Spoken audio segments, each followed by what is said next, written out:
It's a crisp Christmas morning in the year 2025. A little girl is opening her presents. She shakes the box and hears a familiar clinking noise inside. She excitedly tears off the wrapping paper to reveal the all-new Lego Harry Potter Hogwarts castle. Let's flash back 35 years to the year 1990. Little boy's opening his presents for Hanukkah. He shakes the box and hears that same familiar clinking noise inside too. He eagerly tears off the wrapping paper to reveal his dream Lego set, the Space Shuttle launch. If you got a present, would you be able to hear the same noise these kids are hearing? I would. Have you ever wondered how one of the most recognizable toys in the world was made? Our story starts in a carpenter's workshop in the rural area of Denmark, 1916. Inside the workshop is a 25-year-old carpenter named Ole Kirk Christensen. Currently, Ole uses the workshop to make household items, but his true passion was to make toys. In 1932, the Great Depression came, but Ole knows that during times like the Great Depression, people need fun distractions for their kids even more, and since Ole's passion was to make toys, he sees this as an opportunity. This is when Ole decides to make a monumental change to his business and only make toys. He names his toy-making business Playwell, and Playwell, abbreviated in Danish, is Lego. After World War II, the demand for toys was growing, and during that time, Ole comes across a new futuristic material that's being heavily promoted. It's also cheaper to make than wood. Any idea what it could be? Plastic. Oh, and by now, his son's old enough and are helping out with the family business.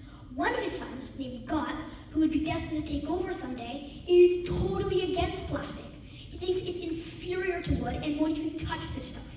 But that doesn't stop Ole. He starts making plastic versions of the wooden toys he was making, including tiny, colorful bricks that can stick together. Sound familiar? Ole becomes immediately obsessed with the plastic version of these bricks and names them automatic binding bricks. Not the best name.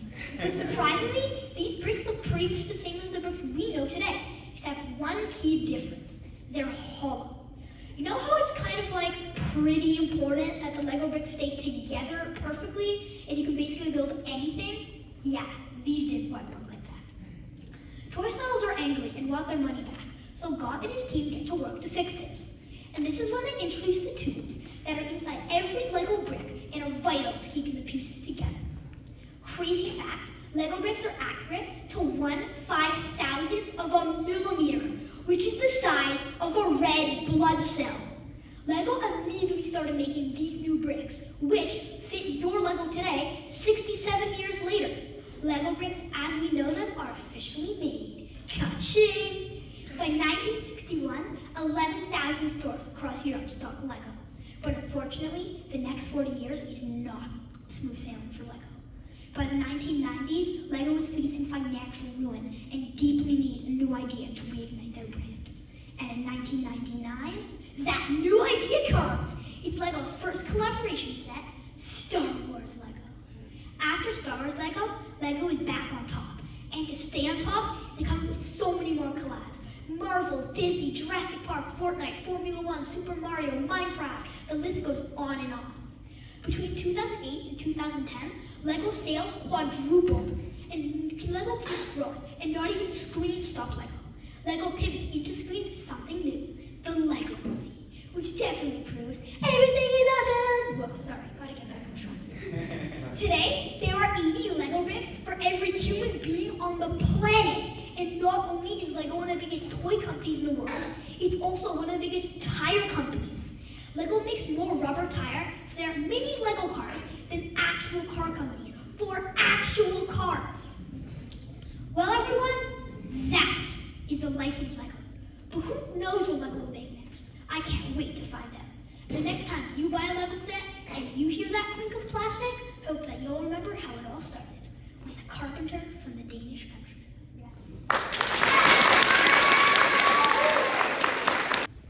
As a middle child, I know sometimes you can get overlooked. You want the first golden child or the baby. So sometimes it pays off to know how to get you want. So, if you want to go home tonight and play video games instead of doing boring homework, grab a pen and a piece of paper, because I got a few tips. There are 6 keys to getting what you want. 1, you need to know your audience. What works for one won't work for another. Let's start with someone easy. Grandparents. A nice smile, a please, an extra long hug, and grandparents are more than willing to support your Lego fund, school fundraiser, and lots more. I've been working on my grandparents, and one's taking me to Africa, and the others to Paris. Well, not yet, but I'll get them there. Unlike grandparents, parents are trained at saying no. They take some sort of class or something. They require work, which brings me on to my second key to getting what you want. You need to give something to get something. People aren't just going to want to offer you something for nothing. Do they want your help, your company, your adoration? You may not like this, but sometimes it can take a long time. You might have to do the dishes or even clean the house. But in the end, it's worth it. All this helping out and being agreeable isn't going to get you anywhere if the person doesn't know what you want.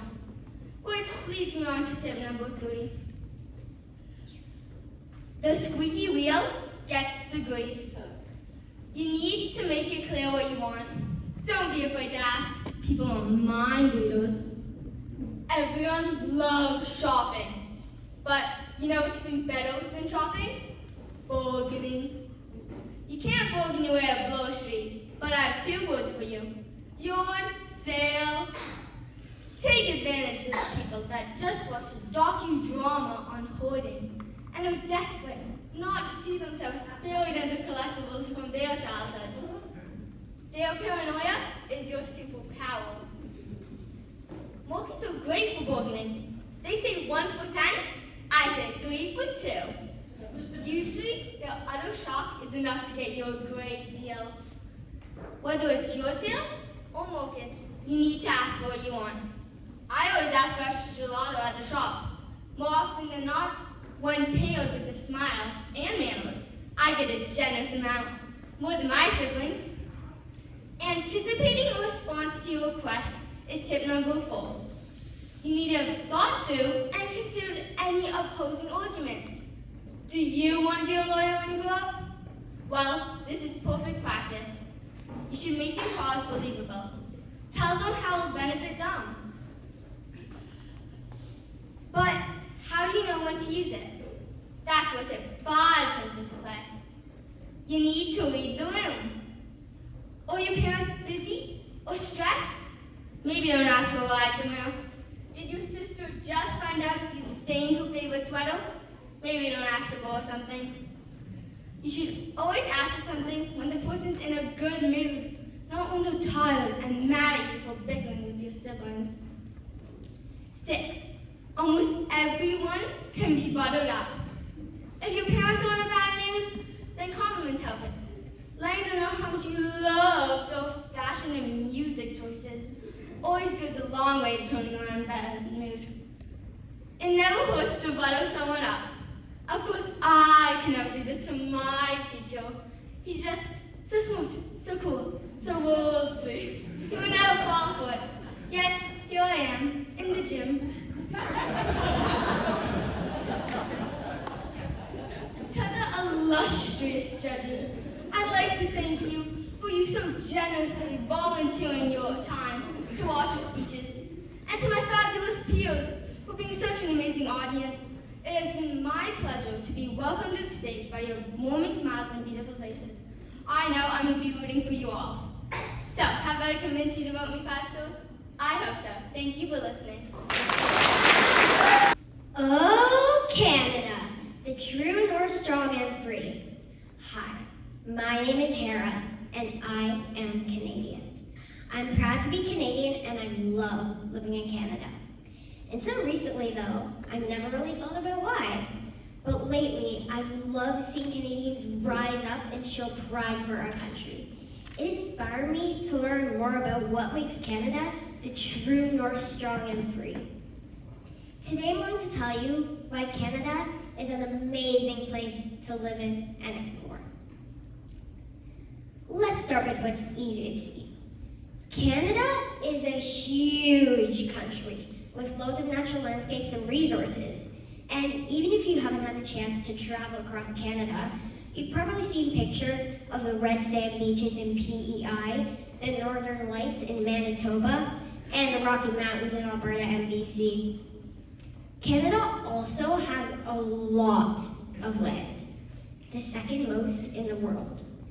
And the 40 million people that live in Canada only take up a small part of that land. This means that we have a lot of natural resources like fresh water, fertile soil, forest products, and minerals. It also means that we have a lot of space for our favorite outdoor activities like snowshoeing, camping, hiking, and sports. Okay, now that I mentioned it, I better talk about sports. I know that Canadians are passionate about sports, and I do not have to look far to see that. My dad is a Montreal Canadiens fan, and my mom is a Toronto Maple Leafs fan.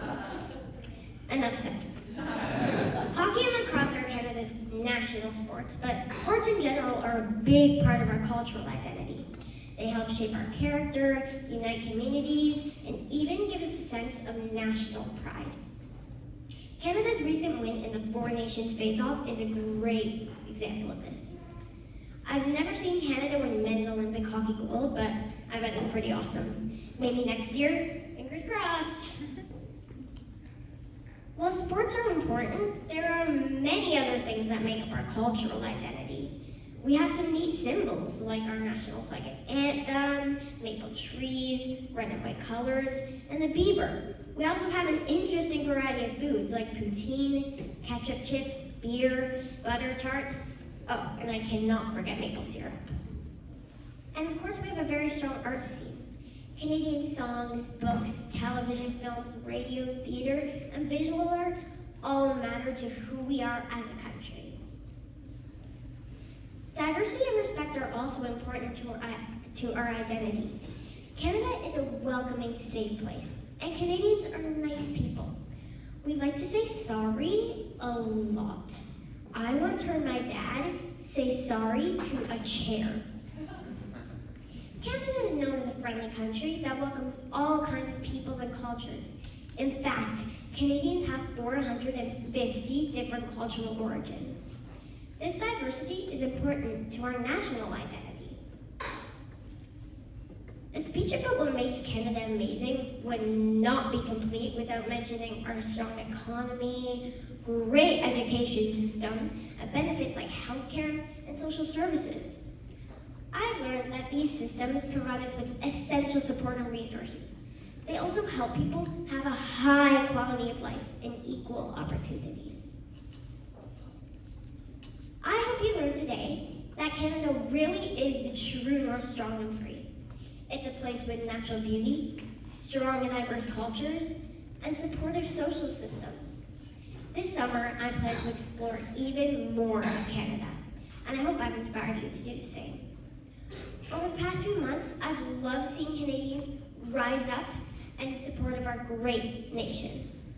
I think we should all be proud to say, I am Canadian. Thank you. She's much more than a doll living in a pink dream house. She's a doctor, an astronaut, a musician, a circus performer, and even president. She's Barbie, and she can be anything. Barbie has been around for more than 60 years. Her evolution over time has altered perspectives regarding equality, independence, and self-acceptance. She's like a blank canvas for young girls, enabling them to express their dreams, ambitions, and creativity. Barbie's made countless attributions to our society in her lifetime so far, though there were tough times this pink princess has endured and overcame, granting her the status of an icon. Let's travel back to the 1950s. Ruth Handler, the co-founder of Mattel, noticed her daughter creating paper dolls of adult women picturing themselves in numerous jobs and roles. Studies from Cardiff University showcase how the early stages of a child's life play an essential role in their future mindsets and opinions about the world. Back then, young girls would play with infant dolls, and taking this research in mind, this type of doll promoted gender stereotypes, such as how the female should take the role of caring for the children, and unrealistic expectations of childcare and motherhood. The Barbie doll was a revolutionary idea because it portrayed a young woman with aspiring dreams and lifestyles, a refreshing concept compared to the traditional baby dolls sold at the time. This led to Mattel's introduction of Barbara Millicent Roberts, aka Barbie, at a New York annual toy fair. The first Barbie was a plastic doll with adult features, 11 inches tall, and wore a striped swimsuit with a blonde ponytail. The male audience did not appreciate Barbie and believed that no mother would want their child to possess such a doll. However, Bruce stated on the BBC, the dolls no sooner landed on the counter than they were snatched up by women buying them for their daughters. For only $3, the iconic Barbie doll was on countless girls' wish lists and proved its popularity by selling 300,000 dolls within the first year. To accurately reflect the icons and fashion trends at the time, Barbie's clothing was pieces envisioned by 50 of the world's best fashion designers. In the 1950s, the doll's bold aesthetic was influenced by Marilyn Monroe, and a decade later, her wardrobe was inspired by the sophisticated Jackie Kennedy. The doll also expanded her job diversity during this period as well, when more women entered the commonly male-dominated workforce. For example, she was the first astronaut to fly to the moon 4 years before Neil Armstrong, and had other careers in various industries, including medicine, the arts, sports, and STEM. Professions were one thing Mattel gave Barbie, but accurate color and body representation was something the brand didn't provide just yet. According to Gregory Wakeman at the Smithsonian Magazine, psychologists Kenneth and Mamie Clark executed doll experiments, demonstrating a strong anti-blackness mindset children as young as 5 were developing when playing with their white dolls. Mattel noticed this issue and addressed it by stating they would create, quote-unquote, the most diverse doll line on the market. This followed the first official introduction of an African-American Barbie and 40 other international Barbie dolls in 1980. It didn't stop there. Since 2016, Mattel presented numerous collections, including the Barbie Fashionistas, portraying women in modern society with a large variety of body types, skin tones, hairstyles, disabilities, and more. Creating diverse dolls enabled more kids to see themselves in the toy they enjoyed playing with, promoting self-confidence and acceptance. Barbie's iconic slogan, "You can be anything," teaches kids, especially girls, that they can dream ambitiously and have the right to embrace who they are. In recent years, Barbie's influence on our world has been evident, from the premiere of the Oscar-winning Barbie movie in 2023, proving to the audience the power of feminism and that no one should keep you in a box, both literally and metaphorically. Michelle Obama once stated, "There's no limit to what we, as women, can accomplish." Barbie reinforces this fact and teaches young girls that anything is possible. From being the lookbook of societal and fashion trends since the 1950s, to having over 250 occupations and 22 ethnicities, Barbie is the essential figure for young children to look up to, seamlessly proving that you can be anything. God, my hips are huge. Oh please, I hate my calves. At least you guys can wear halters. I've got man shoulders. My hairline is so weird, my pores are huge, my nail beds suck. Regina George, Gretchen Wieners, and Karen Smith from the movie Mean Girls. What I present to you is a perfect example of 3 stunning girls becoming insecure under the weight of our society's beauty standards. Hi, I'm Kai Anderson, and I'm here to tell you why the beauty standards forced onto women are unreasonable and need to stop. Growing up, I never understood why the women around me didn't like the way they looked. I thought they were perfectly fine. I watched as my mother would stand in front of the mirror and call herself fat, chubby, and so many other demeaning things. Well, all I could think was that she was the most beautiful woman in the world. I vividly remember growing up and telling my mother that I wasn't insecure about anything and that I loved the way I looked. When I presented the same thought to my father, though, he told me deep down everyone's insecure about something. Trying to appease him, I came up with the only thing I had ever disliked on my body, my chubby toes. Yeah, Flash forward a mere few years later, and instead of chubby toes, I was worrying about what I thought were chubby thighs. According to the National Eating Disorder Society, 69 to 84% of women are unhappy with their bodies, wishing to be a lower weight. Isn't that crazy? 84% of women unhappy with their bodies. And for what reason? Because people they don't know consider undesirable? Heart problems, low blood pressure, kidney problems, bone loss, changed body image, low body weight, excessive physical activity, extreme fear of becoming fat, abnormal, obsessive, or even ritualized eating behaviors. All symptoms and side effects of, you guessed it, anorexia. 0.25% of the world's population will develop anorexia at one point in their lifetime. That might seem like a small number, but multiply by 8 billion and we get 20 million cases, with women making up 90% of those affected by anorexia. And still, nothing changes.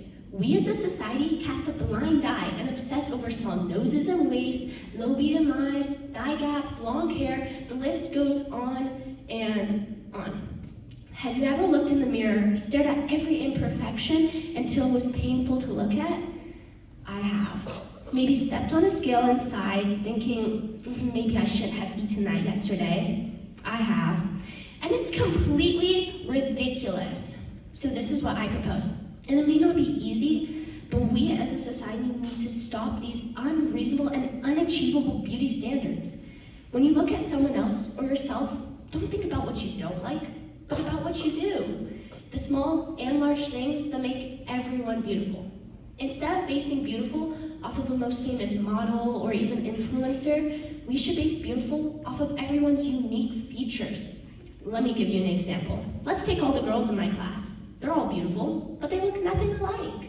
And to me, this is what makes them even more stunning. The fact that they aren't carbon copies who look completely identical. We can stop these beauty standards if we stop comparing ourselves and embrace our differences. Let's create a future where unique and beautiful are synonyms. Thank you. Picture this, lunch at Taco Bell with my friends, indulging in ooey gooey goodness. Then, all of a sudden, my intestines are playing a game of Twister. I clench, I sweat, I run, oh God, and only to realize there's no toilet paper.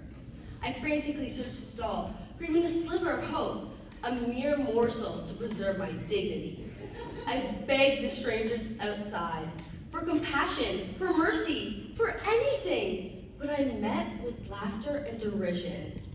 Wow, that was embarrassing. I'm talking about the universal struggle that haunts all of our nightmares and shower thoughts, embarrassing moments. Whether it's something minor, like tumbling to the ground in front of your crush, or accidentally fist bumping the nice and porn site when she's just trying to give you a change. We all experience it. It's like the universe is saying, surprise, you thought you were in control. But don't despair.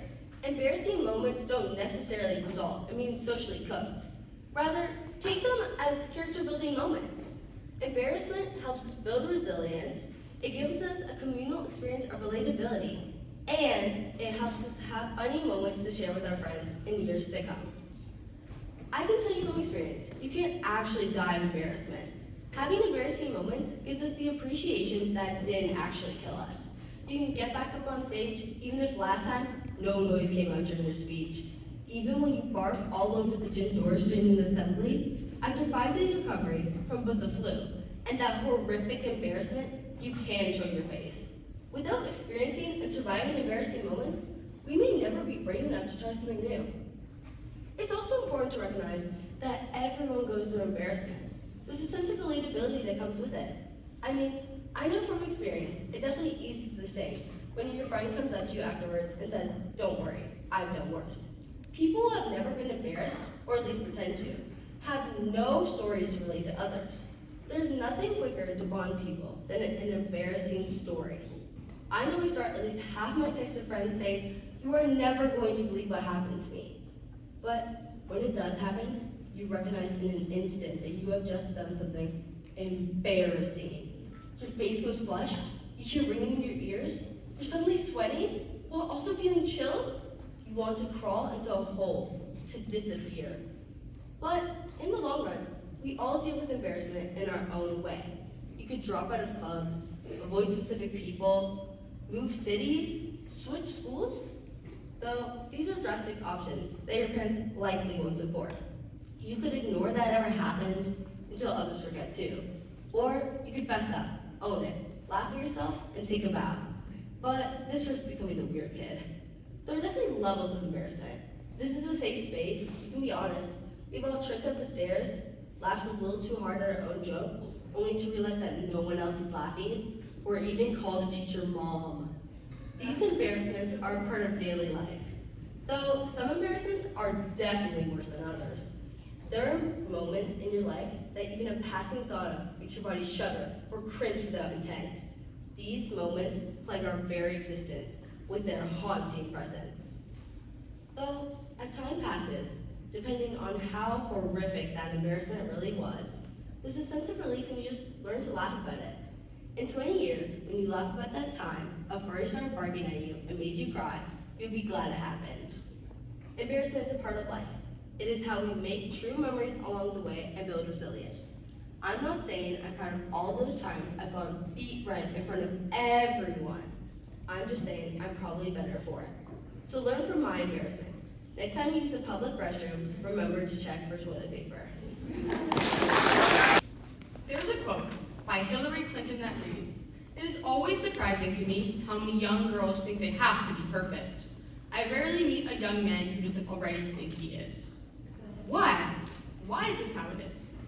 The only logical answer I came up with is that it is repeated and normalized. In the media, in real life, in stores, sexism is everywhere. A couple months ago, I was in gym class, and I said I wanted to be Goldie for the game we were playing, and so did a boy. So I said, "I'll arm wrestle you for it." And he grinned and said, "Okay, bet," in a tone that made it pretty clear he thought it would be easy. And I beat him. When one of his friends yells across the room, "Ha! You just got beat by a girl!" In the moment, I kind of just laughed it off. It didn't matter that much. But later, I thought about it more, and it hit me how normalized comments like that are. I want to make it clear that I'm not trying to call out either of these boys, because clearly they had seen it in the world around them enough to think it was okay. It's not just sexism, it's expectations for what a woman should be and how a woman should act. Boys don't get told to sit like a man. Boys don't get told to smile more because it makes them more attractive. And I don't know about you, but I've never heard anyone use the phrase, "girls will be girls." Girls are frequently expected to sit still and look pretty. You have to be nice, but not too nice to the point where you're letting people walk all over you. You have to be loud, but not too loud, or else you're just asking for attention. And you have to be a leader, but you can't be mean and squash someone else's ideas. Women are expected to be likable, funny, and easy to talk to, whereas often, men's bad behavior is excused. When a man tells a sexist joke at an award show, there's always discourse about if the woman reacted too strongly.